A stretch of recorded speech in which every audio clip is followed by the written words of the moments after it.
बकरा ईद आते ही social media पर एक ऐसा गिरोह भी एक्टिव हो जाता है जिसकी नज़र में ये त्यौहार दुनिया का सबसे क्रूर त्यौहार है। हालांकि ये अकेला ऐसा त्यौहार है जिससे भारत के 50 करोड़ लोगों को रोजी रोटी प्रदान होती है। ये भारत की अर्थव्यवस्था में एक दिन में 1,40,000 करोड़ का इजाफा कर देता है। भारत में लाखों करोड़ों गरीब परिवार ऐसे हैं जो बकरी पालन का काम करते हैं और ये त्यौहार उनकी कमाई का सबसे बेहतरीन जरिया है। बकरा ईद अकेला ऐसा त्यौहार है जिसका फायदा किसी कारपोरेट या चीनी कंपनी को नहीं बल्कि देश के आम आदमी और ग्रामीण अर्थव्यवस्था को मिलता है। जानवर को बेचने से लेकर ट्रांसपोर्ट और कुर्बानी करने का पूरा तंत्र ग्रामीण क्षेत्रों से होकर गुजरता है और इस तरह पूरा पैसा ग्रामीण और आम लोगों के हाथों में पहुंच जाता है। भारत में मुसलमानों की आबादी 35 करोड़ के करीब है, जिनमें 20% मुसलमान कुर्बानी करवाते हैं, यानी 7 करोड़ मुसलमान कम से कम औसतन 20,000 की कीमत के बकरे या जानवर में हिस्सा लेते हैं। इस तरह भारत की अर्थव्यवस्था में एक दिन में 1,40,000 करोड़ रुपए का इजाफा हो जाता है।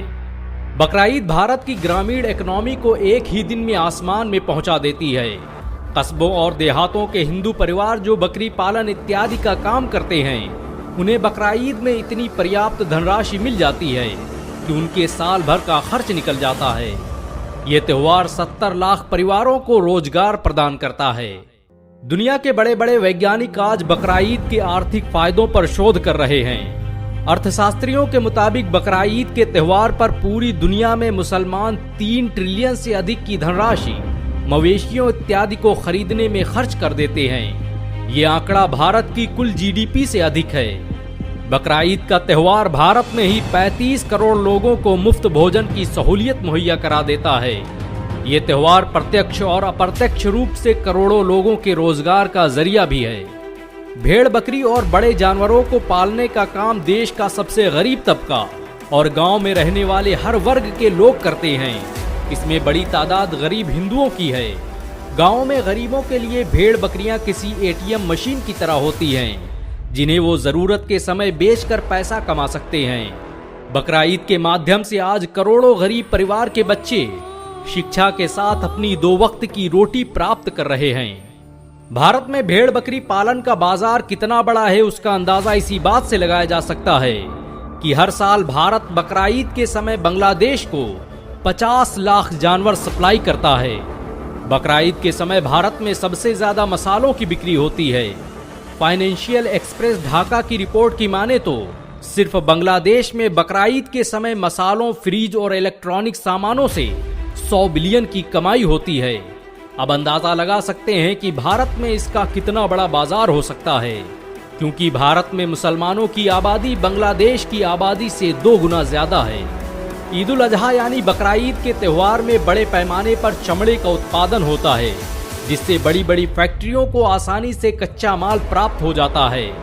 जो लोग बकरा ईद की कुर्बानी पर क्रांति करते हैं, उन्हें ये नहीं पता कि जिस बेल्ट और जिस जूते को वो पहने हुए हैं उसमें इस बकरा ईद के त्यौहार का बड़ा योगदान है।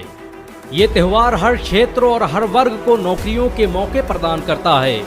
मवेशियों को लाने ले जाने के लिए बड़े पैमाने पर ट्रांसपोर्ट का प्रयोग होता है, जिससे एक नई अर्थव्यवस्था जन्म लेती है। बकरा ईद के समय भारत में एक दिन में 60,000 टन नमक इस्तेमाल हो जाता है। ये नमक कच्ची खाल को सुरक्षित करने के लिए इस्तेमाल किया जाता है। क्या बकरा ईद का विरोध करने वाले बता सकते हैं कि अगर इस त्यौहार पर प्रतिबंध लगा दिया जाए तो उन लाखों करोड़ों हिंदू परिवारों का क्या होगा जिनकी असल जीविका ही बकरा ईद में जानवरों को बेचकर चलती है? ये वो फिक्स डिपॉजिट है जिसे गरीब हर बकरीद पे कैश करवाते हैं। ये दुनिया का अकेला त्यौहार है जहां पर पैसा बाजार के बजाय सीधा गांव की तरफ जाता है। लोगों को तो मुसलमानों का शुक्रिया अदा करना चाहिए, क्योंकि मुसलमान दुनिया के करोड़ों लोगों को प्रोटीन युक्त गोश्त मुहैया कराता है, जिससे लाखों करोड़ों लोग कुपोषण से बच जाते हैं। भारत जैसे देश में जहां कई लाख गरीब हर दिन भूखे सोते हैं, वहां इस त्यौहार की अपनी अहमियत है।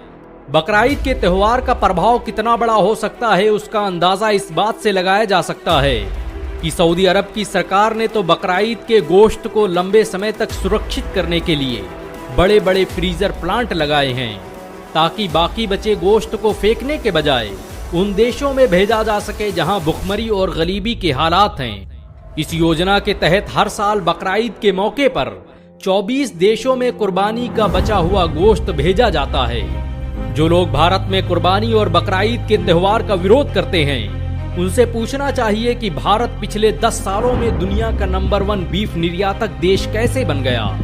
और ये तब है जब भारत के सभी बड़े स्लॉटर हाउस एक धर्म विशेष के लोगों के हैं। दरअसल बकरीद पर जो लोग क्रांति करते हैं, उन्हें दिक्कत मांसाहार से नहीं बल्कि मुसलमानों से है।